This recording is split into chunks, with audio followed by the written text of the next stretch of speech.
Hi, Chris. I would like to welcome you, virtually welcome you to Paraguay. Thank you.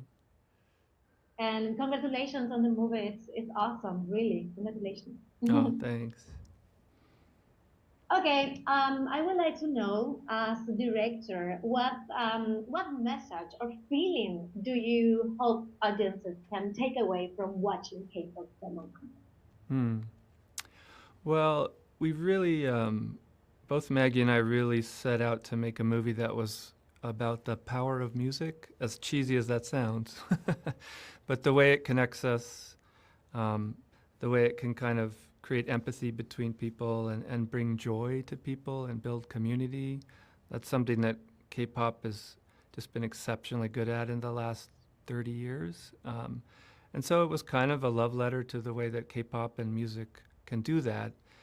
And you can only talk about that so much. At some point, the real thing you have to do is create a story and create music that actually just make people feel that way.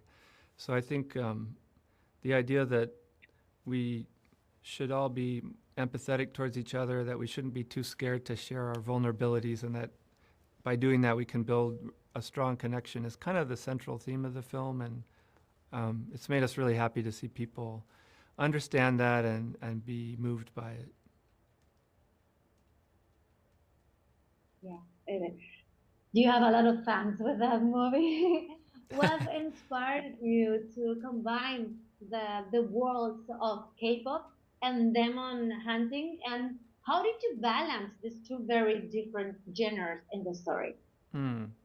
Yeah, in Maggie's original concept, it was so catchy and so fun. Just the idea of K-pop stars that are demon hunters, and every time, and the moment she dreamed that up, I think everyone she told it to were excited. When she told it to me, the thing that I was excited about was, what does music and demon hunting have to do with each other? And that led us to this theme, this kind of premise of the power of music and how it connects people.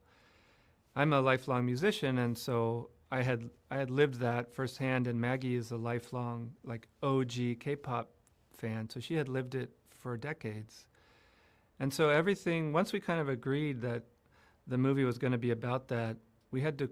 It led to things like creating the hunter mythology, this tradition of women who do music as a kind of supernatural protective thing. It led to the idea of the honmoon, which is like on some level such a funny idea, like a magical barrier made by people who love music. And it was just a word that Maggie invented, combining two Korean words. And we always thought like, oh, is this too cheesy? Is it too silly? And it's been really amazing to see all over TikTok, people showing footage from a concert or a club and being like, the whole moon is sealed. So yeah, I think in trying to answer how demons and music went together, we kind of stumbled on a pretty deep idea about just what music can do and how much we all rely on it. And the last question. What was the most fun or surprising part about mixing flashy K-pop vibe with spooky demon action? You know, I think maybe one of our favorite things was the combination of the glamour of K-pop and these girls being so amazing, and the demon fighting, like the combination of fighting to a tempo, to music, and like punching a demon on the beat, right? That's really fun.